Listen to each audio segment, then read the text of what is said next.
Hello दोस्तों, नमस्कार। स्वागत करते हैं आप सभी का एक्सपर्ट क्लासेस साधना त्यागी प्लेटफॉर्म में। कैसे हैं आप सभी? तो देखा जाए यहाँ पर तो साथियों, आज हम हिंदी से आपके लिए लेकर आए हैं ऐसे टॉप लेवल के 70 प्रश्न जो आपके आने वाले किसी भी एग्ज़ाम में आपकी बहुत हेल्प करेंगे।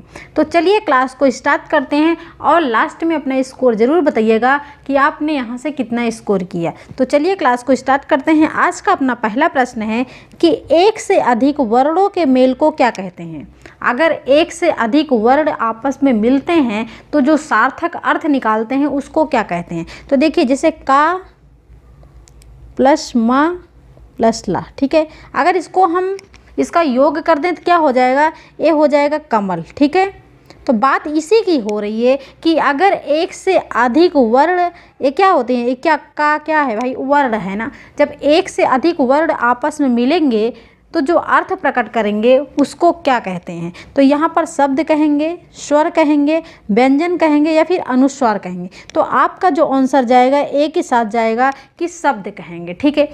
एक से अधिक वर्ण जब आपस में मिलेंगे उनका जो मेल होगा उसको शब्द कहेंगे, स्वर नहीं कहेंगे। स्वर क्या होता है? स्वर आपका स्वतंत्र होता है, ठीक है। स्वर स्वतंत्र लिखा जाता है, स्वतंत्र होता है। व्यंजन को बोलने के लिए, व्यंजन को लिखने के लिए किसकी ज़रूरत पड़ती है? तो स्वर की ज़रूरत पड़ती है। फिलहाल आपका आंसर जाएगा, ए विकल्प लॉक हो जाएगा कि एक से अधिक वर्णों के मेल को शब्द कहते हैं, ठीक है। प्रश्न नंबर 2 है कि से विभक्ति निम्न में से किस कारक के लिए प्रयुक्त होता है? से विभक्ति, तो यहाँ पर आप देखिएगा कि से विभक्ति आपकी एक तो करण कारक के रूप में कार्य करता है ना, करण कारक में प्रयुक्त होता है। दूसरा आपका से विभक्ति जो होता है वो अलगाव के लिए अपादान कारक में कार्य करता है, ठीक है। तो अगर से विभक्ति की बात की जाए कि से विभक्ति किस कारक के लिए प्रयुक्त होता है, तो आपका यहाँ पर हो जाएगा सी विकल्प की करण कारक के रूप में। और से विभक्ति आपके अपादान कारक में भी प्रयुक्त होता है, लेकिन कैसे? जहाँ पर अलगाव की बात की जाए, ठीक है। जहाँ पर अलगाव की बात की जाती है वहाँ पर अपादान कारक में भी से विभक्ति का प्रयोग होता है, और जहाँ पर साधन के रूप में बात की जाए वहाँ पर से विभक्ति करण कारक के रूप में प्रयुक्त होता है। तो यहाँ पर से की बात की गई है तो यहाँ पर करण कारक हो जाएगा, ठीक है। प्रश्न नंबर 3 है, उसने नहाकर भोजन किया, ठीक। इस वाक्य में नहाकर निम्नलिखित में से किस क्रिया का उदाहरण है? उसने नहाकर भोजन किया, इस वाक्य में नहाकर निम्नलिखित में से किस क्रिया का उदाहरण होगा? तो यहाँ पर देखिए, उसने नहाकर, एक क्रिया यहाँ पर आपकी समाप्त हो रही है और दूसरी क्रिया शुरू हो रही है, भोजन किया, ठीक है। तो ये कौन सी क्रिया हो जाएगी? तो यहाँ पर हो जाएगी आपकी पूर्वकालिक क्रिया, ठीक है। पूर्वकालिक क्रिया हो जाएगी आपकी। प्रेरार्थक क्रिया हो जाएगा जब कर्ता अपना कार्य स्वयं ना कर कर जब दूसरों से करवाता है तो वहाँ पर हो जाएगा प्रेरार्थक क्रिया। क्लियर? यहाँ पर हो जाएगा पूर्वकालिक क्रिया। जब भी ऐसे प्रश्न आए, जब भी ऐसा ऑप्शन आए कि उसने नहाकर भोजन किया, उसने खाकर, वह खाकर स्कूल गया, जब भी दो क्रिया की बात की जाए वहाँ पर आपका पूर्वकालिक क्रिया हो जाएगी, ठीक है। प्रश्न नंबर 4 है कि जिस समास में पूर्व पद गौड़ तथा उत्तर पद प्रधान हो उसे कौन सा कहते हैं? हमने कहा पहले को छोड़ दीजिए, आप ध्यान दीजिए कि इसमें प्रधान कौन सा पद है, ठीक है। प्रधान कौन सा पद है उस चीज़ को आप नोटिस करिए यहाँ पर। तो यहाँ पर हम इसको ध्यान नहीं दे रहे हैं, ठीक है। हम यहाँ पर देख रहे हैं कि उत्तर पद की बात की जा रही है। उत्तर का पद का मतलब कि आपका दूसरा पद प्रधान हो। जब दूसरा पद प्रधान हो तो कौन सा हो जाएगा भैया समास? कौन सा समास हो जाएगा? हो जाएगा आपका तत्पुरुष समास, ठीक है। द्वंद्व समास में क्या होता है? दोनों पद प्रधान होते हैं, दोनों पद प्रधान होते हैं। कैसे? जैसे मैंने यहाँ पर लिख दिया माता पिता, ठीक है, माता पिता। तो भाई देखिए,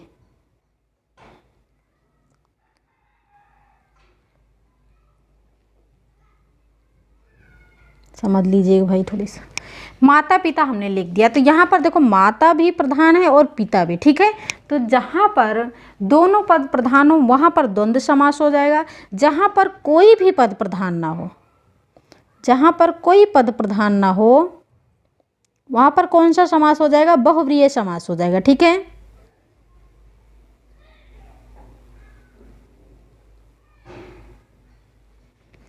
द्विगु समास में क्या होता है? जहाँ पर पहला पद संख्यावाची हो, तिराहा, चौराहा, ठीक है, सप्तवर्षी, जहाँ पर आपका नंबर की बात की जाती हो, डिजिट की बात की जाती हो, वहाँ पर आपका द्विगु समास हो जाएगा, ठीक है। तो यहाँ पर पूछा गया उत्तर पद प्रधान हो, लॉक करिए डी ऑप्शन।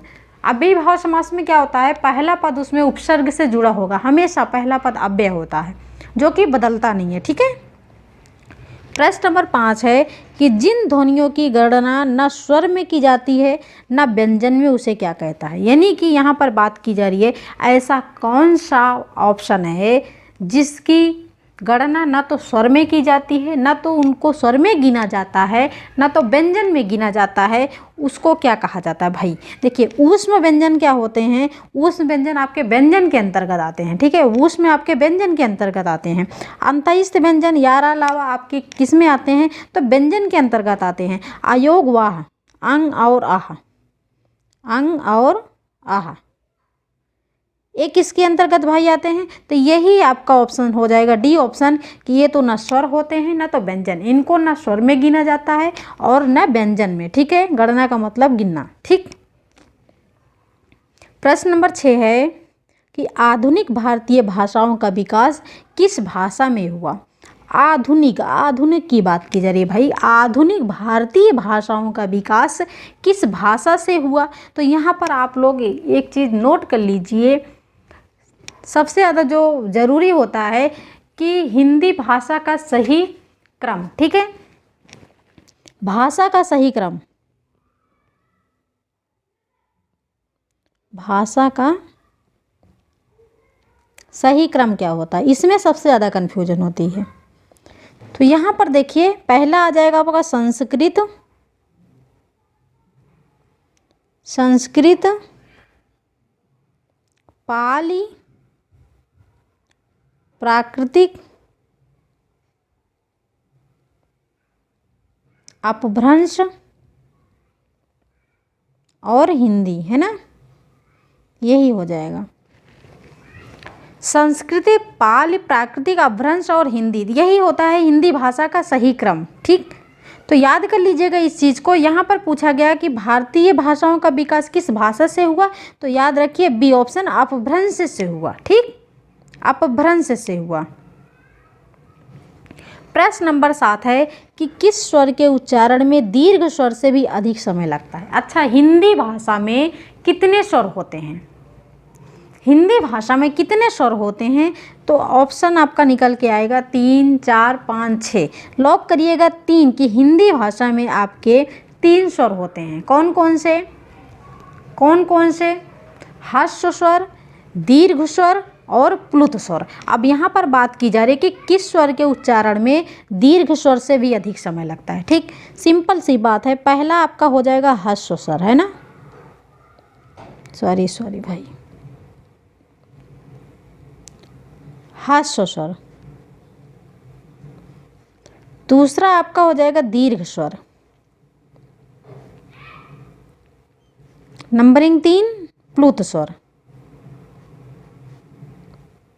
अब यहाँ पर किसकी बात की जा रही है कि उच्चारण में दीर्घ स्वर से भी अधिक समय लगता है। इसका मतलब कि ह्रस्व स्वर में कम समय लगता है ना, ह्रस्व स्वर में कम समय लगता है, और दीर्घ स्वर में क्या लगता है?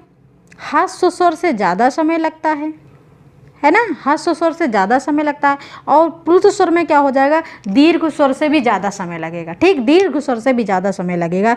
तो यहाँ पर बात की जा रही है कि दीर्घ स्वर से भी ज़्यादा समय किस में लगता है? तो लॉक करिए प्लुत स्वर, डी ऑप्शन को लॉक करिए, प्लुत स्वर में ज़्यादा समय लगता है। जैसे आप लिख दिए ओम, ओम, ये कौन सा स्वर है भाई? कौन सा स्वर है? तो यहाँ पर आप एक ट्रिक याद रखिएगा। ट्रिक क्या? यहाँ पर एक एक वर्ड है जिसको आप याद रखिएगा, अगर आपको ऐसे यस टाइप का मिल जाए तो समझ लीजिए प्लुत स्वर है। ठीक, यस टाइप का मिल जाए तो समझ लीजिए कैसे क्या है भाई, तो प्लुत स्वर है। क्योंकि ये जो यस टाइप का है ये आ में इसका मतलब गिनती होती है, गणना होती है। इसको 3 मात्राओं जितना समय लगता है। जैसे ओम, आप ओम को बोलिए तो थोड़ा सा टाइम लगता है। तो ह्रस्व स्वर में कम समय, दीर्घ स्वर में 2 मात्राओं जितना समय और प्लुत स्वर में 3 मात्राओं जितना समय लगता है। प्रश्न नंबर 8 है कि 2 अलग अलग भाषाओं के मेल से बना हुआ शब्द क्या कहलाता है। 2 अलग अलग भाषाओं से, अगर 2 अलग अलग भाषाओं के मेल से बना हुआ शब्द पूछे क्या कहलाता है, बताइए। तद्भव, देशज, विदेशज या फिर संकर शब्द क्या होंगे भाई। जैसे हमने यहाँ पर एक एग्जाम्पल लिया, रेलगाड़ी, रेलगाड़ी, ठीक है।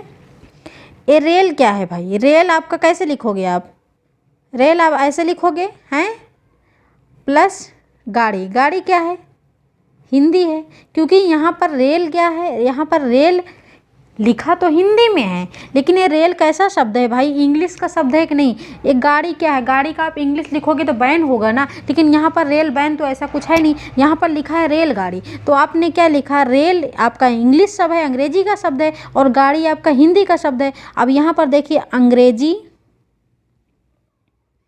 और हिंदी 2 भाषाओं के शब्द मिले कि नहीं। अगर हिंदी और अंग्रेजी, अंग्रेजी और हिंदी 2 भाषाओं के शब्द जब से बना हुआ शब्द जब मिलता है तो उसको क्या कहलाते हैं, यानी कि 2 अलग अलग भाषाओं के मेल से बना हुआ शब्द क्या कहलाएगा, हमने कहा संकर शब्द कहलाएगा। वो चाहे हिंदी अंग्रेजी मिल जाए या फिर उर्दू फारसी मिल जाए, हिंदी संस्कृत मिल जाए, अगर ऐसा कोई शब्द आपको मिलता है देखने को और आपको लगता है कि 2 भाषाओं के शब्द हैं, ठीक है, तो आप तुरंत लॉक करिएगा, संकर शब्द हो जाएगा। देशज शब्द अपना जो देश में ही जन्मा हो, लोटा, बाल्टी, चरमर, खटमट, खिड़की, ये सब, ठीक है। विदेशज शब्द जो आपके अंग्रेजी के शब्द लगते हों, जो डॉक्टर, इंजीनियर, ये सभी कैसे हैं, विदेशज शब्द हैं। तद्भव शब्द जो आपके हिंदी के शब्द होते हैं वो आपके तद्भव होते हैं। तत्सम शब्द जो संस्कृत के होते हैं आपको वो तत्सम शब्द होते हैं। और संकर शब्द जो 2 भाषाओं से मिलकर जो शब्द बना हो वो आपका संकर शब्द होता है ना। प्रश्न नंबर 9 है कि नीलांबर शब्द में कौन सा समास है। नीलांबर, आप इसको तोड़ दीजिए, नीला है अंबर, ठीक है, अंबर कैसा है, नीला है। विशेषता किसकी, अंबर, यहाँ पर देखिए अंबर, अंबर की विशेषता है कि वो नीला है। किसमें, रंग में, उसका रंग है नीला। जहाँ पर विशेषता की बात की जाती है वहाँ पर कौन सा समास हो जाता है, तो कर्मधारय समास हो जाता है। जहाँ पर विशेषता की बात की जाए वहाँ पर कौन सा समास हो जाएगा, कर्मधारय समास हो जाएगा। समास कितने प्रकार के होते हैं, तो समास होते हैं आपके 6 प्रकार के, 6 प्रकार के होते हैं, ठीक। आप इसको तोड़ लिया करो। यूपीपी हो गया, आपका टेट हो गया, सुपर टेट हो गया, आपका हिंदी ऐसे ही आएगा। हमने यहाँ पर प्रीवियस ईयर क्वेश्चन लिया है यूपी पुलिस का, ठीक है, तो हिंदी नहीं बदलती भाई आपकी। प्रश्न नंबर 10 है छंद का सर्वप्रथम उल्लेख कहाँ मिलता है। छंद का सर्वप्रथम उल्लेख कहाँ मिलता है, लॉक करिए ऋग्वेद में भाई। प्रश्न नंबर 11 है हिंदी किस भाषा परिवार की भाषा है, बताइए। हिंदी किस भाषा परिवार की भाषा है, भारूपीय भाषा परिवार की भाषा है, द्राविड़, ऑस्ट्रिक या फिर चीनी तिब्बती। लॉक करिए ए ऑप्शन को, भारूपीय भाषा परिवार की भाषा है आपकी हिंदी। प्रश्न नंबर 12, अगर वीडियो अच्छी लग रही हो तो फटाफट से वीडियो को लाइक कर दीजिए और ज़्यादा नहीं, आप लोग अपने इस वीडियो को 1 लोगों तक शेयर कर दीजिए बस, जिससे और भी लोगों को इस वीडियो से हेल्प मिले। चारुचंद की चंचल किरणें खेल रही थी जलथल में, इस काव्य में कौन सा अलंकार है। देखिए चारुचंद की चंचल किरणें खेल रही थी जलथल में, इस काव्य में कौन सा अलंकार है। अलंकार की बात की जा रही है भाई। यमक अलंकार है, उपमा अलंकार है, अनुपास अलंकार है या फिर रूपक अलंकार है। तो देखिए यहाँ पर किसकी आवृत्ति हुई है, सबसे पहले बताइए आप किसकी आवृत्ति हुई है, वर्ण की या फिर शब्द की? किसकी आवृत्ति हुई है? आपको एक ही शब्द कितनी बार दिखा है या फिर आपको एक ही वर्ण कितनी बार दिखा है? आपका आंसर निकल के आएगा कि यहाँ पर वर्ण की आवृत्ति हुई है। यहाँ पर चा, यहाँ पर चा, यहाँ पर चा, ठीक है, और यहाँ पर जा। तो इसका मतलब यहाँ पर किसकी आवृत्ति हुई है? तो यहाँ पर वर्णों की आवृत्ति हुई है। जब वर्णों की आवृत्ति होती है तो कौन सा अलंकार हो जाएगा? बताइए, जब वर्णों की आवृत्ति होती है तो कौन सा अलंकार होगा? तो आंसर निकल के आएगा कि आपका हो जाएगा अनुप्रास अलंकार। ठीक है, कौन सा अलंकार? तो अनुप्रास अलंकार। अगर यहीं पर शब्दों की आवृत्ति हुई होती तो अब आपका कौन सा अलंकार हो जाता? तब आपका हो जाता यमक अलंकार। ठीक, तो यहाँ पर सी विकल्प लॉक हो जाएगा।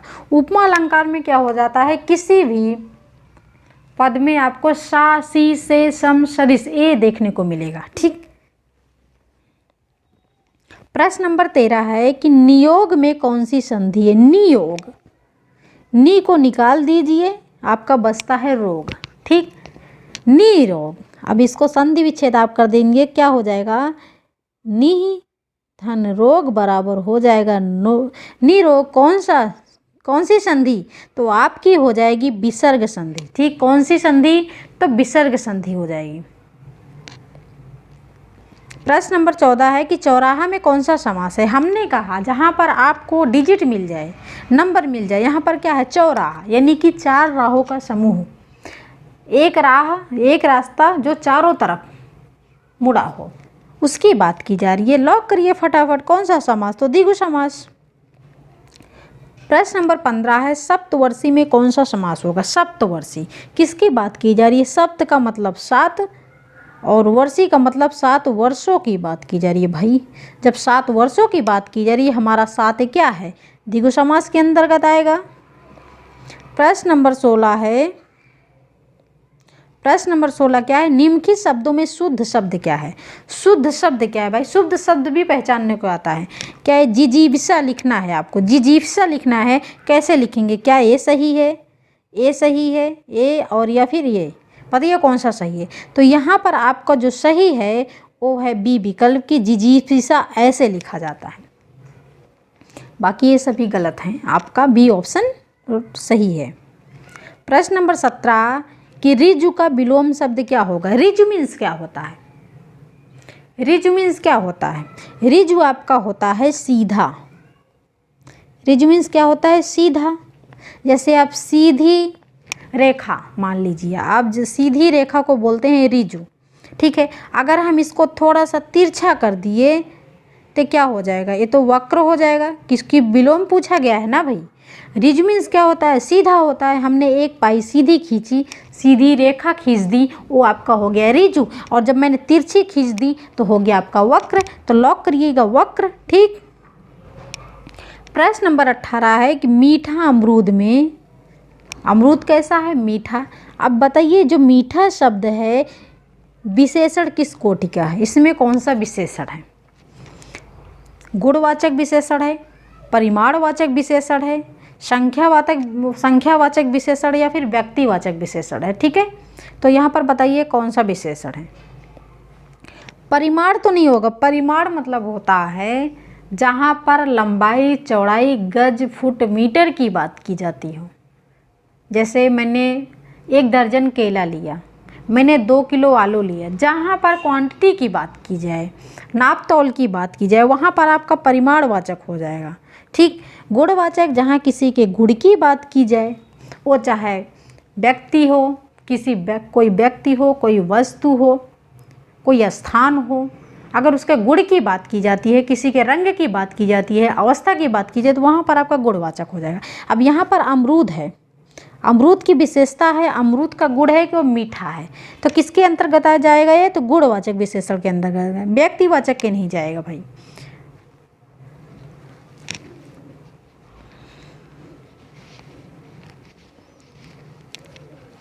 प्रश्न नंबर 19 है, मुख्य रूप से समास कितने प्रकार के होते हैं? ये हमने यहाँ पर 70 प्रश्नों का टेस्ट सीरीज है, 70 प्रश्न आपके यहाँ पर कवर कराने वाले हैं हम, ठीक है। तो मुख्य रूप से समास कितने प्रकार के होते हैं? लॉक करिए बी ऑप्शन को, समास 6 प्रकार के होते हैं। प्रश्न नंबर 20 है कि महाप्राण ध्वनिया व्यंजन वर्ग में किससे संबंधित है? यानी कि महाप्राण व्यंजन ध्वनियाँ किस वर्ग में किससे संबंधित होती हैं? ठीक, ये प्रीवियस ईयर क्वेश्चन है, तो प्रीवियस ईयर क्वेश्चन में ऐसे ही लिखा था। तो यहाँ पर देखिए हम आपको दोनों बता रहे हैं, अल्प प्राण और महाप्राण। तो वर्ग देख लीजिए, एक वर्ग में कितने वर्ण होते हैं भाई? 5 होते हैं, ठीक है। जैसे का वर्ग है, ये का वर्ग है, का वर्ग में का, खा, गा, घा और अंगा होते हैं, ठीक। इसी तरह आपके 5 वर्ग होते हैं। तो यहाँ पर देखिए, इसमें आपको बताना है महाप्राण, महाप्राण बताना है। तो पहला, तीसरा और पांचवा, पंचम अक्षर आपका होता है ना, 5 अक्षर, पहला, तीसरा, पांचवा, ये क्या होते हैं? तो ये आपके होते हैं अल्प प्राण, ठीक है। क्या होते हैं? अल्प प्राण। पहला का, गा और अड़ा, ये आपके अल्प प्राण होते हैं। दूसरा और चौथा ये क्या होता है? आपका महाप्राण होता है, महाप्राण होता है। ये दूसरा और चौथा आपका क्या होता है? महाप्राण होता है। पहला, तीसरा, पांचवा क्या होता है? अल्प प्राण होता है, ठीक। स्पर्श व्यंजन आपके 25 ही होते हैं 5 वर्ग के, का वर्ग, चा वर्ग, टा वर्ग, ता वर्ग और पा वर्ग, ठीक है। उसके बाद आपके 29 आते हैं, ऊष्म आते हैं, ये सभी आते हैं। तो यहाँ पर कौन सा सही हो जाएगा भाई बताइए? यहाँ पर क्या निकल के आया है? दूसरा और चौथा आपका क्या होता है? महाप्राण होता है। तो दूसरा और चौथे को लॉक कर दीजिए। प्रश्न नंबर 21 है, गाय कौन सी संज्ञा है? गाय कौन सी संज्ञा है? दुनिया की सभी गायों की बात की जा रही है। यहाँ पर गाय का नाम नहीं बताया। अगर यहाँ पर लिखा होता साहीवाल गाय में कौन सी संज्ञा है, तब आपका हो जाता व्यक्तिवाचक संज्ञा, है ना। जब उस गाय का नाम बताया गया होता तब आपका व्यक्तिवाचक हो जाता। ना तो यहाँ पर काली गाय, ना तो यहाँ पर सफ़ेद गाय, ना तो यहाँ पर नीली गाय, लाल गाय, किसी की यहाँ पर बात नहीं की गई है, ठीक। तो यहाँ पर कौन सा हो जाएगा भाई? जातिवाचक संज्ञा, सभी जाति की गायों की बात की गई है। जैसे आप शिक्षक को ले लीजिए, शिक्षक आपके जातिवाचक संज्ञा में आते हैं। क्यों? क्योंकि उस शिक्षक का नाम नहीं कि भाई शिक्षक दिनेश है, राजेश है, राकेश है, कौन सा शिक्षक है, उसका नाम नहीं है ना, इसलिए यहाँ पर जातिवाचक हो जाता। अगर यहाँ पर साहीवाल गाय हो जाता तो यहाँ पर हो जाता आपका व्यक्तिवाचक संज्ञा। प्रश्न नंबर 22 है, हिंदी का प्रथम पत्र कौन सा है भाई बताइए? तो उत्तंड मार्तंड है। इसको लिखा किसने है? जुगल किशोर वाजपेयी। कहाँ के? कोलकाता। प्रश्न नंबर 23 है, वर्णमाला में स्पर्श व्यंजनों की संख्या कितनी होती है? तो का वर्ग, चा वर्ग, टा वर्ग, ता वर्ग और पा वर्ग। एक में कितने होते हैं भाई? वर्ण कितने होते हैं? 5 5 5 5 और 5 कितने हो गए? 5 × 5 कितने हो गए? 25, है ना। तो कितने होते हैं? 25 होते हैं। कहाँ है? ए ऑप्शन आपका लॉक हो जाएगा। एक वर्ग में 5 अक्षर होते हैं, पंचमा अक्षर। प्रश्न नंबर 24 है, अड़ा का उच्चारण स्थान क्या हो जाएगा? नासिक के। आपका जो पंचमा अक्षर होता है उसका उच्चारण स्थान नासिक के होता है। प्रश्न नंबर 25 है, हास रस का स्थायी भाव क्या होगा? तो हास होता है। करुण रस का शोक होता है। प्रश्न नंबर 26 है, कर्मवाच्य में प्रधान होता है क्या? कृतवाच्य में कर्ता प्रधान, कर्मवाच्य में कर्म प्रधान, भाववाच्य में भाव प्रधान, ठीक है। वाच्य कितने होते हैं? वाच्य आपके 3 होते हैं। तो यहाँ पर देखिए कर्मवाच्य की बात की जा रही है तो कर्म प्रधान जिसमें वही कर्मवाच्य हो जाएगा। प्रश्न नंबर 27, कंसंट्रेशन बनाए रखिए भाई, कंसंट्रेशन बनाए रखिए। जिन शब्दों में लिंग, वचन, कारक आदि के कारण कोई परिवर्तन नहीं होता वह क्या कहलाता है? वह शब्द क्या कहलाता है? क्रिया, वचन, अव्यय या फिर वाच्य। तो अव्यय हो जाएगा। अव्यय में कोई परिवर्तन नहीं होता। अव्यय जब, तब, किंतु, परंतु ये सभी क्या होते हैं, अव्यय। ये बदलते नहीं है, ये चाहे लिंग हो, वचन हो, कारक हो, ये कहीं भी बदलते नहीं है। जिसमें कोई परिवर्तन नहीं होता वही आपका अव्यय होता है। क्रिया में परिवर्तन होता है, कर्ता के हिसाब से क्रिया में परिवर्तन होता है, वचन में परिवर्तन होता है, मेल फीमेल के हिसाब से वचन में परिवर्तन होता है, वाच्य में परिवर्तन होता है, लेकिन अव्यय परिवर्तन नहीं होता। प्रश्न नंबर 28 है कि इस विराम चिन्ह का नाम क्या है। बताइए भाई, हंसिया जैसे है, इस विराम चिन्ह का नाम क्या है? तो इसका नाम है प्रश्नवाचक चिन्ह, है ना, प्रश्नवाचक चिन्ह नाम है। प्रश्न नंबर 29 है मुहावरे अपना सामान्य अर्थ न देकर, यहाँ पर डॉट डॉट होना चाहिए, कैसा अर्थ प्रकट करते हैं? तो विशेष अर्थ प्रकट करते हैं। मुहावरे स्वतंत्र नहीं होते हैं। 9, 2, 11 होना, ये सभी क्या होते हैं, आपके मुहावरे होते हैं। तो मुहावरे और लोकोक्तियों में इतना ही अंतर होता है कि मुहावरे आपके स्वतंत्र नहीं होते और लोकोक्तियाँ आपकी स्वतंत्र होती हैं। लोकोक्तियों का कुछ भाव आपके ऑप्शन में मिल जाता है, लेकिन मुहावरे का नहीं। प्रश्न नंबर 30 है एक पंथ दो काज लोकोक्ति का अर्थ क्या होता है? एक पंथ दो काज, देखिए ये आपकी लोकोक्ति है। इसका अर्थ क्या होता है? एक कान होना, लाभ होगा भाई, ये मान ही लाभ है, लाभ ही लाभ होना, एक काम के 4 लाभ होना, एक ही काम से 2 लाभ। आप कहते नहीं एक पंथ दो काज कर रहे हैं, एक साथ 2 कार्य कर रहे हैं, तो यहाँ पर हो जाएगा एक ही काम से 2 लाभ होना। ठीक, डी विकल्प। कैसी लगी? अगर अच्छी लगी तो वीडियो को लाइक करना और चैनल को सब्सक्राइब जरूर करना, साथ ही बेल आइकन को प्रेस करना डेली वीडियो पाने के लिए। और ज़्यादा से ज़्यादा आप लोग वीडियो को शेयर करना, जिससे और भी लोग इस वीडियो का लाभ ले सके। वीडियो हिंदी की डेली क्लास चलती है आपकी। Thanks for watching video. This is Sadhana Tyagi's expert classes.